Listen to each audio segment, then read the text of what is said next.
Good morning बच्चों। कैसे हैं आप? उम्मीद करते हैं सभी बच्चे स्वस्थ और ठीक होंगे। प्रतिदिन की भांति इस दिन भी आप अपने पास एक सुंदर सा नोट्स, एक सुंदर सी कलम लेकर नोट्स बनाने के लिए तैयार होंगे। स्टूडेंट्स नोट्स बनाने के लिए तैयार होंगे। तो स्टूडेंट, लास्ट डे हमने आपको 1 किलोवाट घंटा क्या होता है, शक्ति का मात्रा क्या होता है, 1 किलोवाट घंटा यूनिट किसके बराबर होता है, यूनिट कैसे फाइंड करते हैं, 1 किलोवाट घंटा किसका मात्रा है, तो इसके बारे में हमने कल डिटेल लास्ट वीडियो में डिटेल में चर्चा की थी। उसी सीरीज के अकॉर्डिंग आज हम आपको सेल क्या होता है, सेल के बारे में हम डिटेल में चर्चा करेंगे। सबसे पहले हम बात करेंगे सेल का कार्य क्या है, सेल को कैसे बनाया जाता है, सेल की मैकेनिज्म क्या है और सेल कितने प्रकार का होता है। इस लेक्चर के अंतर्गत हम इन टॉपिकों पर डिटेल में चर्चा करेंगे और साथ ही उसके जो एग्जाम्पल हैं सेल के, उसके बारे में भी बात करेंगे, उसके उदाहरण के बारे में बात करेंगे। तो सबसे पहले आज हम बात करने वाले हैं, जो हमारे पास टॉपिक है, इंपॉर्टेंट टॉपिक है सेल। सेल होता क्या है, किसे कहते हैं, इसका कार्य क्या है। तो सबसे पहले हम बात करते हैं कि आधुनिक जीवन में जो सेल है, सेल के बिना इस जो ब्रह्मांड है, यानी जो हमारी अर्थ, ब्रह्मांड के अंदर हमारी जो अर्थ है, पृथ्वी है, पृथ्वी पर जितने भी मानव जाति है और मानव जाति के अधिकांश लोग इस सेल का यूज करते हैं। तो फिलहाल अधिकांश लोगों को पता है कि सेल से हम इस कार्य को कर सकते हैं, ये कर सकते हैं, लेकिन फिलहाल उन्हें पता नहीं है कि सेल का मैकेनिज्म कैसा है, कैसे कार्य करता है और उसका किस प्रिंसिपल पर काम कर रहा है। तो पहले तो हम बात करने वाले हैं सेल का काम क्या है केवल।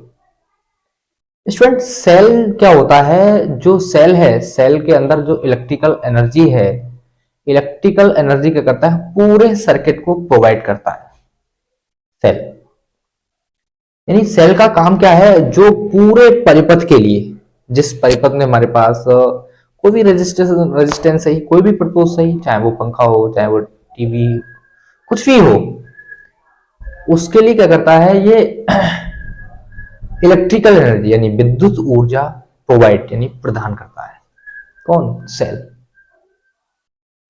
ये सेल का काम। तो सबसे पहले हम बात करने वाले हैं कि सेल का फॉर्मेशन कैसे होता है, सेल है क्या। तो सेल फिलहाल हमारे पास करता क्या है, सेल किसी भी जो सर्किट है, जो परिपथ है, परिपथ में हमारे पास जो भी उपकरण है, जो भी रेजिस्टेंस है, जो भी प्रतिरोध है, उसके लिए क्या करता है, इलेक्ट्रिकल एनर्जी यानी चार्ज को प्रोवाइड करता है। सेल चार्ज को उत्पन्न नहीं करता, सेल के द्वारा आवेश उत्पन्न नहीं होता, सेल के द्वारा जो भी होता है वो चार्ज को क्या करता है, इधर से इधर मूव कराता है। यानी चार्ज यानी इलेक्ट्रॉन्स को क्या करता है, सेल इलेक्ट्रॉन्स को इधर से इधर क्या कराता है, मूव कराता है। ये सेल का काम है। तो आइए सबसे पहले इस सेल की संरचना के बारे में बात कर लेते हैं। स्टूडेंट, किसी भी सेल का फॉर्मेशन होने के लिए हमारे पास क्या होना चाहिए, एक बर्तन होना चाहिए। क्या होना चाहिए? एक बर्तन होना चाहिए। मान लीजिए हमारे पास क्या है, एक फ्लास्क है और इस फ्लास्क में हमने कोई एक बिलियन ले लिया। क्या ले लिया हमने? एक बिलियन ले लिया। ये बिलियन किसी का भी हो सकता है। सेल हमने क्या लिया, एक फ्लास्क लिया और या फ्लास्क या कोई बर्तन लिया और उसमें हमने क्या कर दिया स्टूडेंट्स, एक बिलियन भर दिया। क्या किया हमने? एक बिलियन भर दिया स्टूडेंट्स।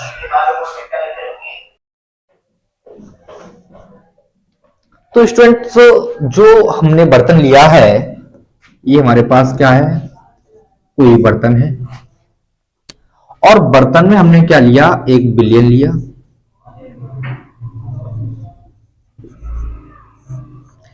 इस बिलियन को क्या कहते हैं स्टूडेंट, हम इस बिलियन को विद्युत अपघट्ट कहते हैं। इस विलयन को इलेक्ट्रोलाइट कहते हैं। वैद्युत अपघट्ट क्या होता है? ऐसा विलयन जिसमें धारा प्रवाहित हो सके, ऐसा विलयन या ऐसा सॉल्यूशन जिसमें क्या हो, करंट का कंडक्शन हो सके, करंट का चालन हो सके, यानी धारा प्रवाहित हो सके, उसे विद्युत अपघट्ट कहते हैं। ये जिसके द्वारा क्या हो, धारा प्रोड्यूस होती हो। तो फिलहाल इसमें क्या होता है, विद्युत अपघट्ट के द्वारा करंट का कंडक्शन होता है, यानी धारा का क्या होता है, चालन होता है, वो विद्युत अपघट्ट कहलाता है। अब एक बर्तन में हमने क्या लिया, एक विलयन ले लिया, यानी वैद्युत अपघट्ट ले लिया, और इसमें हमने क्या किया स्टूडेंट, दो धातु की दो हमने क्या ली, छड़ें ली। क्या ली स्टूडेंट, धातु की दो हमने क्या ली, छड़ें ली। इन छड़ों को किसी तार से कनेक्ट कर दिया। इन छड़ों को हमने किसी तार से क्या कर दिया, कनेक्ट कर दिया। इन छड़ों को हमने क्या कर दिया, तार से कनेक्ट कर दिया। ये हमारे पास क्या है, कोई रेसिस्टेंस है, यानी प्रतिरोध है।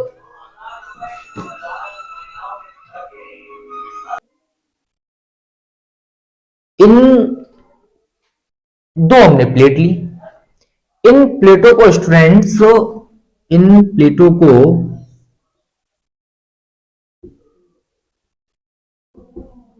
इलेक्ट्रोड,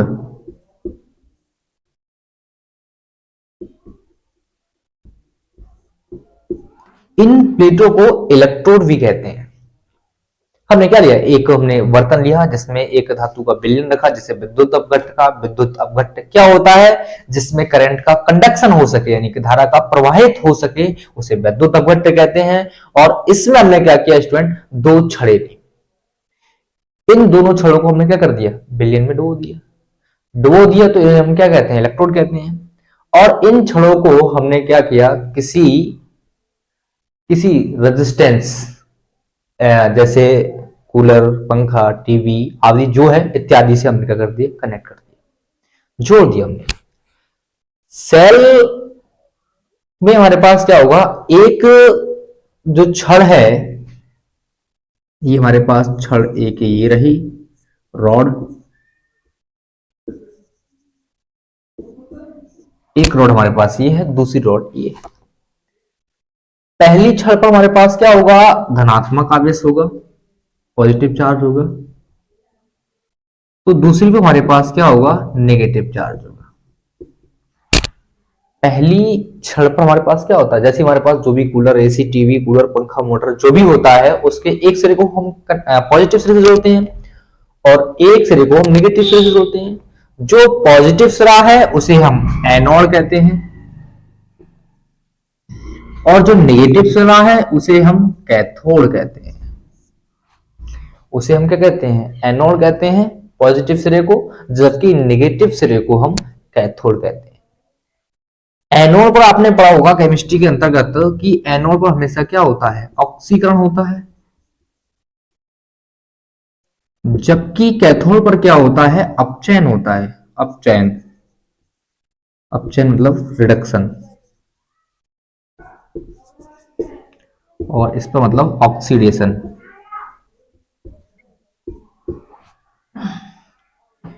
ये हमारे पास क्या होता है, ये ऐसे हमारे पास सेल की प्रक्रिया होती है। यहां हमारे पास क्या होते हैं, जो विलयन में जो केमिकल एनर्जी होती है, केमिकल एनर्जी होती है हमारे पास, केमिकल एनर्जी से क्या होते हैं, इलेक्ट्रॉन इधर से इस रॉड की ओर जाते हुए इधर से इधर इधर आते रहते हैं। यानी हमारे पास जो इलेक्ट्रॉन यहां से प्रोड्यूस नहीं हो रहा है, इलेक्ट्रॉन तो ऑलरेडी है। इलेक्ट्रॉन क्या करता है, यहां से पहले हमारे पास एनर्जी को बैग में रखा, अपने पास जो भी एनर्जी है उसको इकट्ठा किया, इकट्ठे करने के बाद नेगेटिव प्लेट की ओर, अब आपको कहोगे कि इलेक्ट्रॉन पॉजिटिव प्लेट की ओर आकर्षित होगा, नहीं, ये ऐसा होता है। इलेक्ट्रॉन जो बैटरी मैकेनिज्म है, बैटरी मैकेनिज्म यानी बैटरी क्रियाविधि है, उसके द्वारा इलेक्ट्रॉन इलेक्ट्रोस्टैटिक्स को फॉलो ना करके सीधे नेगेटिव प्लेट की ओर जाते जाते हुए इसमें हमारे पास जो भी रेजिस्टेंस है इसको एनर्जी दे देता है। एनर्जी देने के बाद हमारे पास यहां से आते हुए फिर यहां से आता है, फिर यहां से एनर्जी लेता है, फिर यहां से जाता है, तो इसको एनर्जी जो भी है जू करके एनर्जी से देते रहता है। जैसे हमारे पास जो टीवी है, पंखा है, कूलर है, वो कार्यरत होता रहता है। तो इलेक्ट्रॉन क्या करता है, यहां से एनर्जी, इलेक्ट्रॉन को एनर्जी जो भी हमारे पास आवेश है, इलेक्ट्रॉन को एनर्जी कहां मिलती है, इलेक्ट्रॉन को एनर्जी इन दोनों प्लेटों के बीच, इन दोनों प्लेटों के बीच एनर्जी मिलती है और इलेक्ट्रॉन इस नेगेटिव प्लेट की ओर जाते जाते और यहाँ जो रेसिस्टेंस है, रेसिस्टेंस को एनर्जी प्रोवाइड करता है और यहां से फिर आता है और यहां से इलेक्ट्रॉन एनर्जी लेते रहता है और ये प्रक्रिया चलती रहती है सेल के। तो इलेक्ट्रॉन हमारे पास यहां से एनर्जी ले रहा है, तो ये हमारे पास क्या है, वैद्युत अपघट्ट है। और वैद्युत अपघट्ट का फॉर्मेशन क्या होता है, एक केमिकल फार्मूला, केमिस्ट्री केमिकल होता है। यहां से क्या होती है, केमिकल एनर्जी होती है। और केमिकल एनर्जी हमारे पास क्या होती है, केमिकल एनर्जी इलेक्ट्रिकल एनर्जी में चेंज होती है। जिससे हमारे पास क्या होता है, केमिकल एनर्जी है वो क्या होती है, इलेक्ट्रिकल एनर्जी में चेंज होती है। इलेक्ट्रिकल एनर्जी में चेंज होती है। तो सेल क्या है, सेल केमिकल एनर्जी को इलेक्ट्रिकल एनर्जी में क्या करता है, चेंज करता है। सेल केमिकल एनर्जी को क्या करता है स्टूडेंट, सेल सेल रासायनिक ऊर्जा,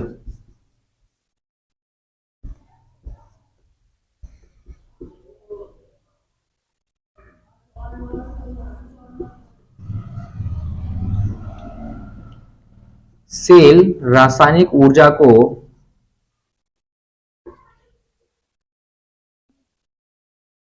इलेक्ट्रिकल एनर्जी यानी विद्युत ऊर्जा में बदलता है। सेल का काम है इलेक्ट्रिकल केमिकल एनर्जी को विद्युत ऊर्जा में बदलना। यानी यहां से क्या करता है, जो सेल है, सेल जो दो हमारे पास दो छड़े हैं, दोनों छड़ों के बीच जो इलेक्ट्रोड है, दोनों छड़ों हमारे पास इलेक्ट्रोड है, इलेक्ट्रोड हमारे पास एक नेगेटिव पॉजिटिव छड़, एक नेगेटिव छड़ के बीच हमारे पास क्या आता है, यहां से एनर्जी लेता है। यहां से एनर्जी लेने के बाद क्या करता है, यहाँ नेगेटिव प्लेट से जाते हुए जो भी रेजिस्टेंस है उसको एनर्जी देता है, जू करते हुए उसको एनर्जी देता है और देने के बाद फिर यहाँ से एनर्जी लेता रहता है। तो इसमें क्या होते हैं, जो बेलन होता है उसमें बुलबुले उड़ने लगते हैं, बुलबुल बुलबुल बुलबुल बुलबुल। तो ऐसा क्या होता है, इसमें बुलबुले उड़ने लगते हैं, इलेक्ट्रॉन एनर्जी देता जाता है और इसमें बुलबुले क्या होते हैं, उठने लगते हैं। तो जिससे हमारे पास इलेक्ट्रॉन क्या करता है, इलेक्ट्रॉन इस यहां से इलेक्ट्रॉन एनर्जी इधर से इधर ट्रांसफर करता है। यहां से इलेक्ट्रॉन प्रोड्यूस नहीं होता है, इलेक्ट्रॉन तो ऑलरेडी पहले से ही है। कभी कभी ऐसा होता है कि अध्यापकों द्वारा ये बता दिया जाता है कि यहाँ सेल के द्वारा क्या होता है, चार्ज प्रोड्यूस होता है।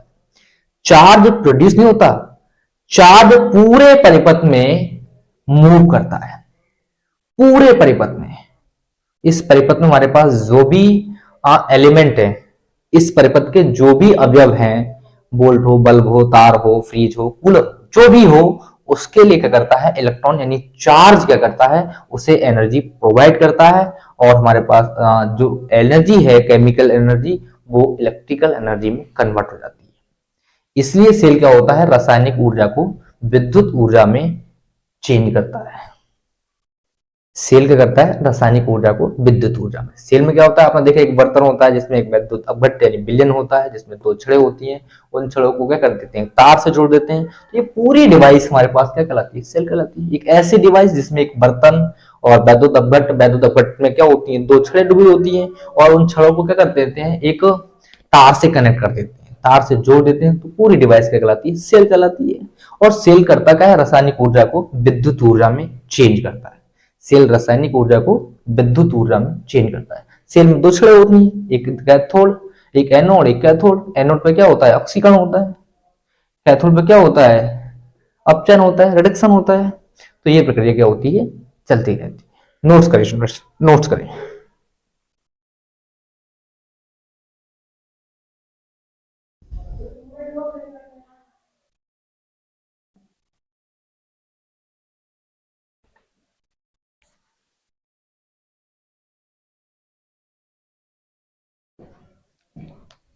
तो आइए स्टूडेंट, अब हम इसे रफ करते हैं। तो आपने स्टूडेंट, आई होप आपने जान लिया होगा कि सेल क्या होता है, इसका फॉर्मेशन कैसे होता है और ये कार्य कैसे करता है।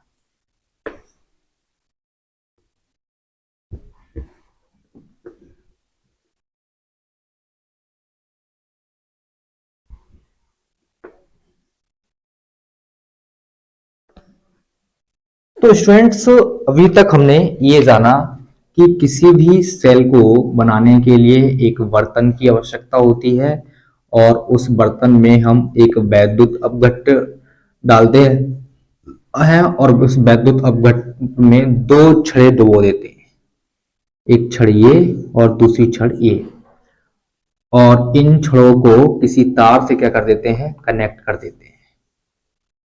तो ये हमारे पास क्या हो गया, सेल का फॉर्मेशन हो गया।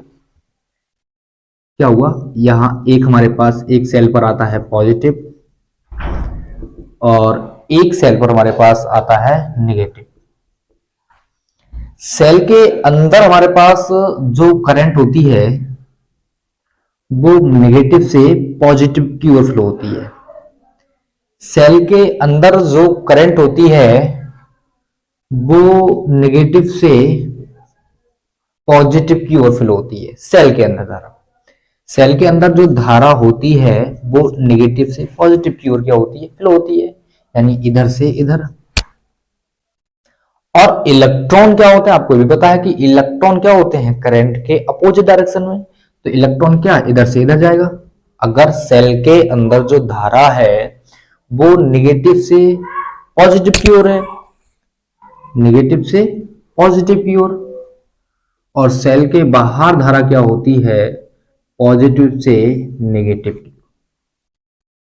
धारा हमारे पास क्या है, धारा ऐसे जा रही है, यानी पॉजिटिव सिरे से नेगेटिव सिरे की ओर, और सेल के अंदर धारा नेगेटिव सिरे से पॉजिटिव सिरे की ओर। लेकिन अगर धारा की डायरेक्ट, अगर मान लो इलेक्ट्रॉन सेल के अंदर धारा मान लो हमारे पास ऐसे फ्लो हो रही है, ऐसे, और सेल के बाहर धारा पॉजिटिव सिरे से नेगेटिव सिरे की ओर। इलेक्ट्रॉन्स क्या होते हैं, इस डायरेक्शन के अपोजिट होते हैं। इलेक्ट्रॉन क्या है, सेल के अंदर, इलेक्ट्रॉन सेल के अंदर प्लस से माइनस की ओर, साफ बात है, इस प्लेट की ओर इलेक्ट्रॉन आएगा। तो सेल के अंदर इलेक्ट्रॉन्स क्या होते हैं, नेगेटिव प्लेट से, नेगेटिव सिरे से पॉजिटिव सिरे की ओर, यानी इलेक्ट्रॉन नेगेटिव से पॉजिटिव की ओर मूव करते हैं। सेल के अंदर धारा, सेल के अंदर धारा माइनस से प्लस की ओर, और सेल के बाहर धारा प्लस से माइनस की ओर प्रोवाइड होती है। जबकि सेल के अंदर इलेक्ट्रॉन प्लस से माइनस की ओर और सेल के बाहर प्लस से माइनस की ओर क्या करते हैं, मूव करते हैं। तो फिलहाल स्टूडेंट इसमें इतना इंपॉर्टेंट है कि पूरे परिपथ के लिए जो इलेक्ट्रॉन्स होते हैं सेल के द्वारा उत्पन्न नहीं होते, उत्पन्न ना होकर के पूरे सेल के लिए यही इलेक्ट्रॉन ऊर्जा क्या करते हैं, प्रदान करते हैं। जो भी रेजिस्टेंस होता है उसके लिए क्या करते हैं, ये ऊर्जा प्रदान करते हैं। और प्रदान करते हैं तो हमारे पास जो विलयन होता है ये क्या होता है, बुलबुल बुलबुल करता हुआ हीट होने लगता है। तो इसमें क्या होता है, कार्यरत होता है। अब सेल रासायनिक ऊर्जा को विद्युत ऊर्जा में कन्वर्ट कर रहा है। तो कुछ सेल स्टूडेंट ऐसे होते हैं जो रासायनिक ऊर्जा को विद्युत ऊर्जा में चेंज लगातार कंटिन्यू करते रहते हैं। तो लास्ट में एक ऐसी स्थिति आती है कि जो वैद्युत अपघट्ट है वो क्या हो जाता है, समाप्त हो जाता है। वैद्युत अपघट्ट क्या हो जाता है, समाप्त हो जाता है। फिर उनको यूज में नहीं लाया जा सकता, उनको यूज में नहीं लाया जा सकता। तो कुछ ऐसे सेल होते हैं जिसका वैद्युत अपघट्ट करंट का कंडक्शन क्या होता है, वो समाप्त हो जाता है, लेकिन कुछ समय बाद उसे चार्जिंग मेथड के द्वारा पुनः यूज में लाया जा सकता है। इसलिए सेल को टू पार्ट में डिवाइड किया गया। तो फिलहाल हम पहले सेल के बारे में बात करते हैं। सेल रासायनिक ऊर्जा को विद्युत ऊर्जा में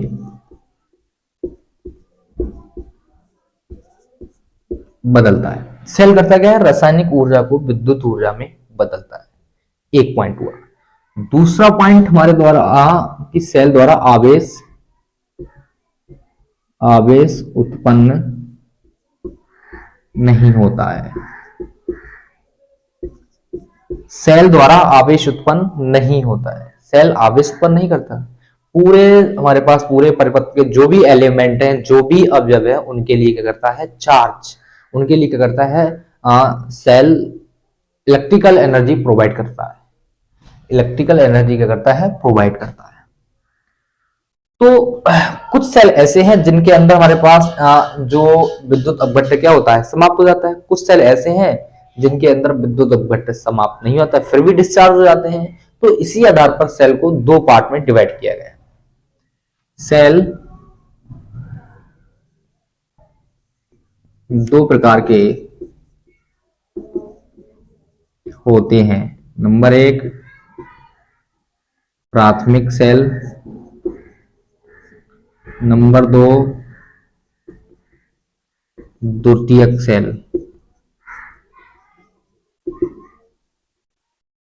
यानी primary cell,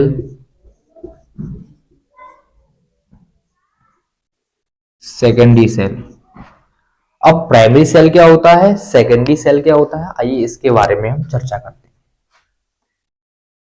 student, primary cell ऐसा सेल होता है जब हम किसी इसे परपस से कनेक्ट करते हैं तो सेल में क्या होता है, जो इलेक्ट्रिकल एनर्जी होती है वो जो केमिकल एनर्जी होती है वो इलेक्ट्रिकल एनर्जी में कन्वर्ट होने लगती है।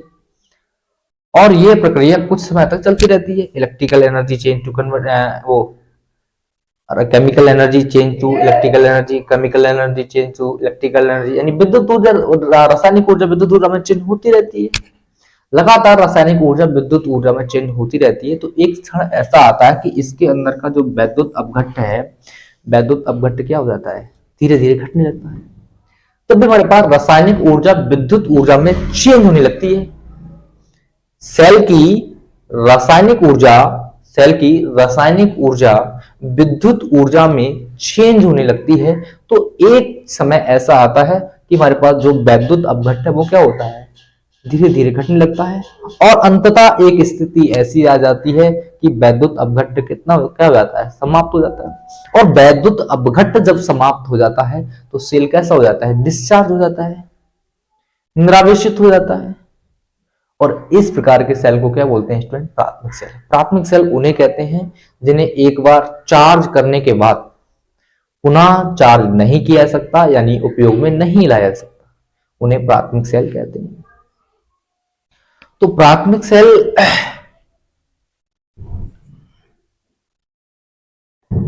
तो स्टूडेंट्स मैं इसे थोड़ा रफ कर दूंगा।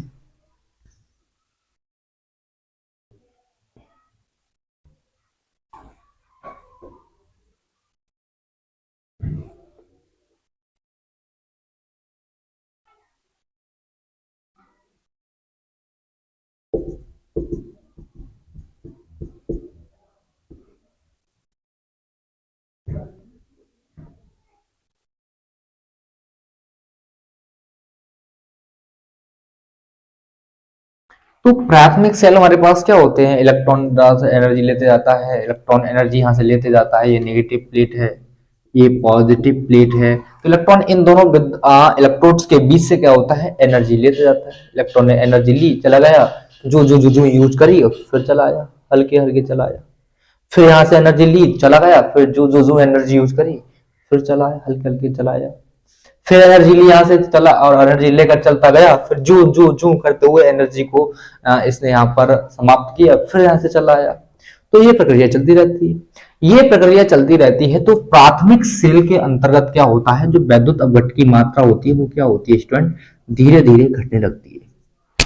और जब वैद्युत अपघट्ट की मात्रा धीरे धीरे घटने लगती है तो अंततः एट लास्ट एक ऐसी स्थिति आती है, एक ऐसी पोजीशन क्रिएट होती है कि वैद्युत अपघट्ट की जो मात्रा होती है वो क्या हो जाती है? समाप्त हो जाती है। जब वैद्युत सेल के अंदर वैद्युत अपघट्ट की मात्रा समाप्त हो जाती है तो सेल एनर्जी किससे लेगा? कहां से लाएगा एनर्जी? सेल के अंदर जो प्रेजेंट इलेक्ट्रॉन्स है जो बार बार एनर्जी दे रहा है, इसे बार बार यहां से इन दोनों के बीच, इलेक्ट्रोड्स के बीच ले जा करके इसे दे रहा है, फिर एनर्जी लाया, फिर दी इसे, फिर लाया, फिर दी। तुम्हारे पास वैद्युत अपघट की सांद्रता घटने लगी, वैद्युत अपघट की मात्रा घटने लगी। जब वैद्युत अपघट नहीं बचा तो इलेक्ट्रॉन इन इस रेजिस्टेंस को एनर्जी कहां से देगा? जब एनर्जी कहां से देगा तो सेल क्या होगा? डिस्चार्ज हो जाएगा, और डिस्चार्ज हो जाएगा तो इस प्रकार के सेल एक बार डिस्चार्ज होने के बाद पुनः यूज में नहीं आते। स्टूडेंट, इस प्रकार के सेल एक बार डिस्चार्ज होने के बाद पुनः यूज में नहीं आते हैं, इस प्रकार के सेल। और इस प्रकार के सेल को प्राथमिक सेल कहते हैं, यानी प्राइमरी सेल कहते हैं। प्राइमरी सेल एक ऐसे सेल होते हैं जिन्हें एक बार यूज करने के बाद पुनः यानी दोबारा अगेन उन्हें उपयोग में नहीं लाया जा सकता। इन सेल के अंदर क्या होता है स्टूडेंट? अनुक्रमणीय क्रिया होती है। केवल एक ही डायरेक्शन में अब चार्ज है तो चार्ज के बाद क्या कर सकते हैं? उससे केवल जो भी वर्क है उसकी एनर्जी को उसमें चेंज कर सकते हैं। प्राथमिक सेल के अंदर जो भी हमारे पास उसकी एनर्जी है, आप जैसे यूज में करना चाह रहे हैं टॉर्च जलाने में या जो भी एक्टिविटी करने चाह रहे हैं, तो उसकी एनर्जी एक बार समाप्त होने के बाद उसे आप पुनः चार्ज नहीं कर सकते। तो ऐसे सेल को स्टूडेंट प्राथमिक सेल कहते हैं। ऐसे सेल को स्टूडेंट प्राथमिक सेल कहते हैं।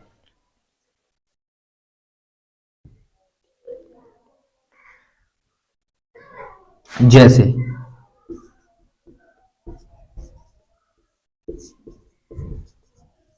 वोल्टी सेल, लेक्लांसे सेल,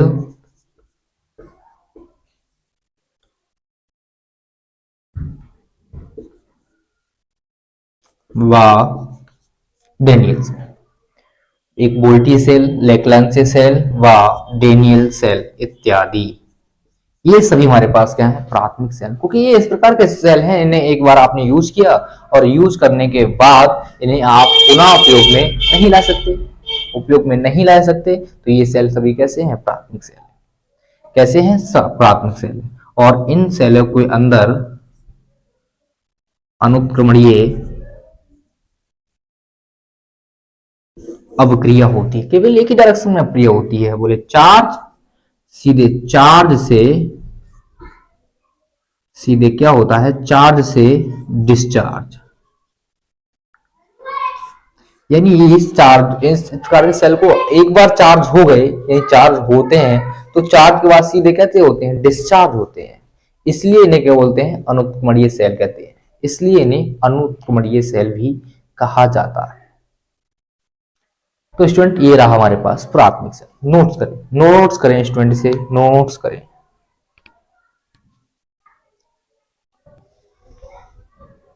तो आइए स्टूडेंट अब हम इसे रफ करते हैं।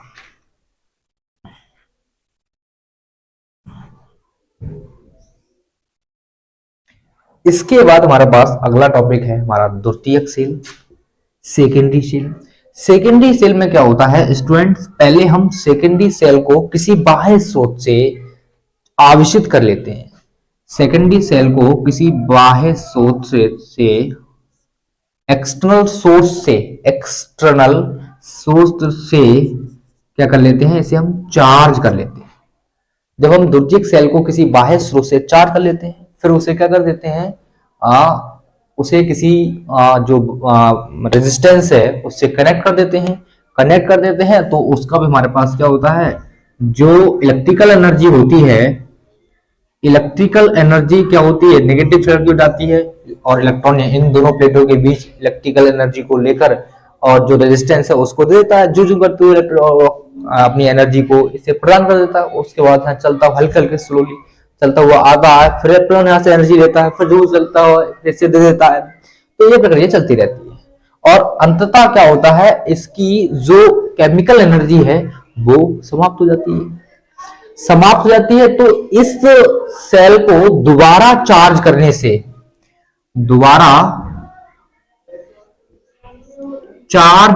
से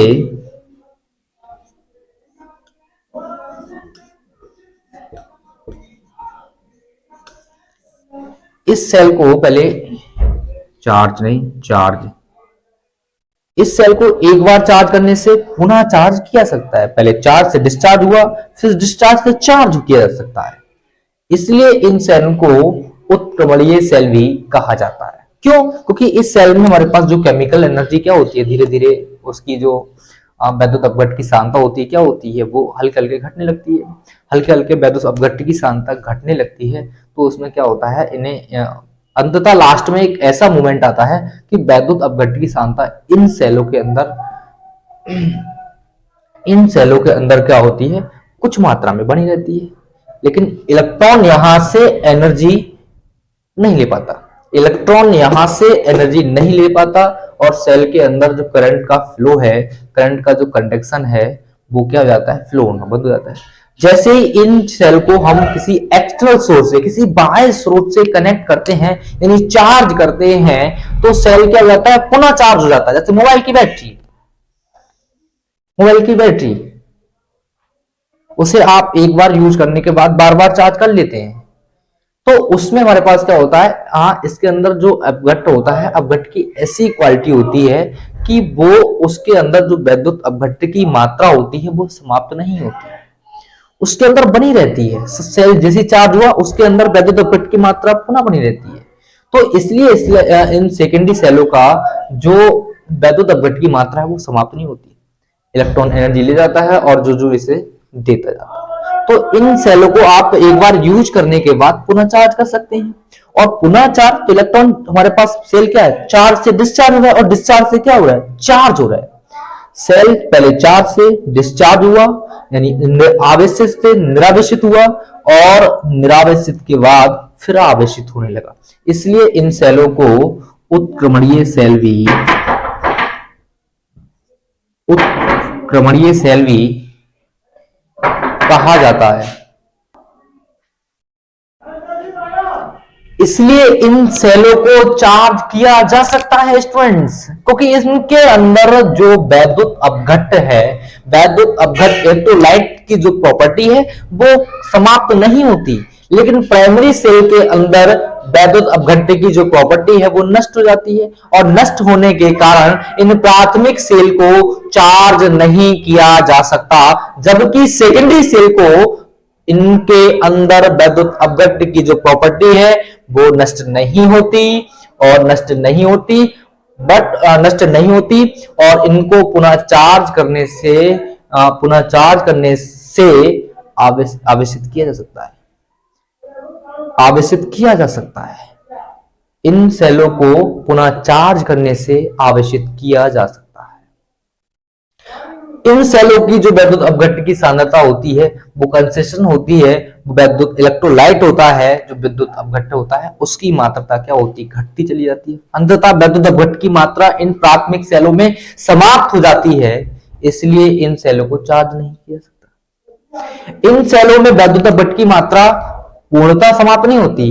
वैद्युत अपघट्ट इलेक्ट्रॉन को प्रोवाइड करना, इलेक्ट्रॉन को दे, इलेक्ट्रॉन एनर्जी को, जो इलेक्ट्रॉन से इलेक्ट्रॉन को केमिकल एनर्जी देना बंद कर देता है, और बंद कर देता है तो इलेक्ट्रॉन क्या करता है, इलेक्ट्रॉन एनर्जी नहीं लेता है, तो ये हमारे पास सेल डिस्चार्ज हो जाता है।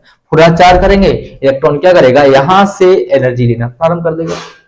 फिर पूरे परिपथ में हमारे पास क्या होता है, जो रेजिस्टेंस है उसको एनर्जी देता है, और जो रेजिस्टेंस है वो क्या कार्य करना लगता है, मोटर घूमने लगती है, बल्ब जलने लगता है, और जो भी एक्टिविटी है वो होने लगती है।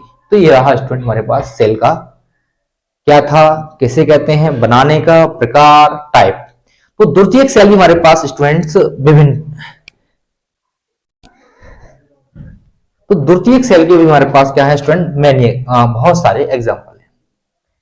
एक है सीसा संचायक सेल, सीसा संचायक सेल, और जबकि दूसरा है क्षारीय सेल। दूसरा है हमारे पास क्षारीय सेल। तो ये स्टूडेंट सेकेंडरी सेल के बेस्ट एग्जांपल। आने वाले लेक्चर के अंदर हम बात करेंगे प्राथमिक सेल और द्वितीयक सेल के जो एग्जांपल हैं इनके बारे में। तो स्टूडेंट आज के लिए इतना काफी। नोट्स करें स्टूडेंट, नोट्स करें।